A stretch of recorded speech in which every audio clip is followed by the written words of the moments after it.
We're approaching the halfway point in the 2025 WorldRX season, and let's see what they're going to do at the Red Cauldron. Welcome to the WorldRX of Hungary.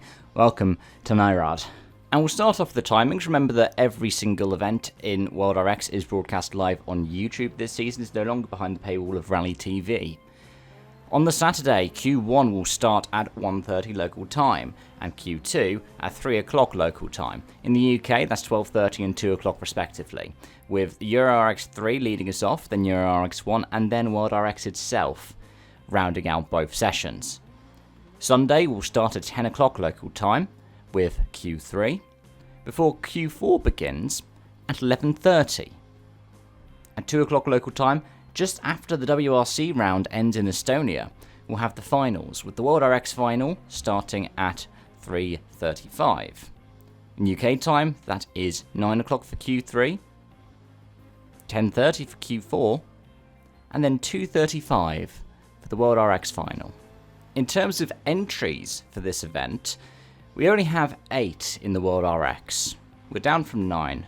Gustav Bergström hasn't come across and Antti Pelfren has not returned, meaning that we are down to 2 ICE cars, Patrick O'Donovan and Juha Ridkanen, and then 6 EVs. The 2 KMS squad entries for Johan Kristoffersson and Ole Christian Veerby, who bookend the entry list in numerical order. Then we have the 2 Volvo CE dealer team entries for Clara Anderson and Niklas Gronholm, round 1 winner. And then we have Timmy and Kevin Hansen, with the Hansen squad electric Peugeot 208s.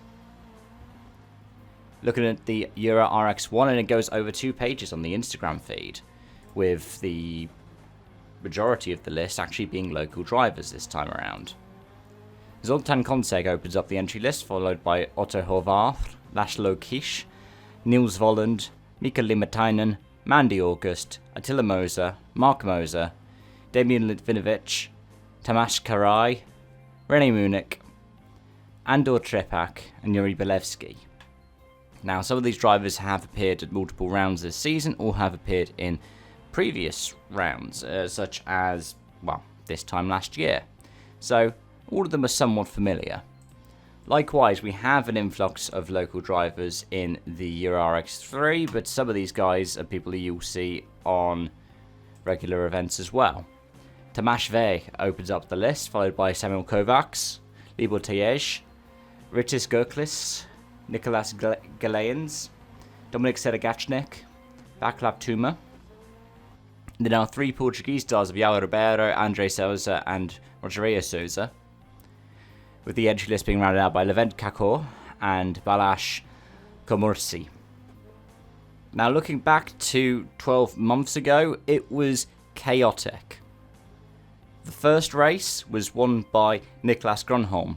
Lots of incidents happened down at turn 1, most notably in the final for Johan Kristoffersson and Kevin Hansen, who ended up coming out of it 5th and 6th. Somebody who performed really well was the local driver Janko Visht, who was behind the wheel of an old GCK Megane. He was 3rd in the first one and then classed 7th after an incident off the start in the second event. But Johan Kristoffersson made up for the incident in the first one, winning the second one quite comfortably, with Ole Christian Veerby in 2nd place. And actually, OC was 2nd in both events this time last year. So in terms of ones to watch, I haven't seen anything for an EOT update, and I believe the EOT stuff is just the difference between ICE and EV. So I wouldn't be surprised if the Kristoffersson squad end up performing really well here. That said, it could be that we have something like last year, and it's just who survives different incidents out of the first corner. I think that we'll see at least 1 red flag in WorldRX this weekend from somebody sending it too hard into the first corner, maybe even in the final. But anyways, that's all of that from me. Thank you so much for watching and joining, folks, and until next time, it's bye for now.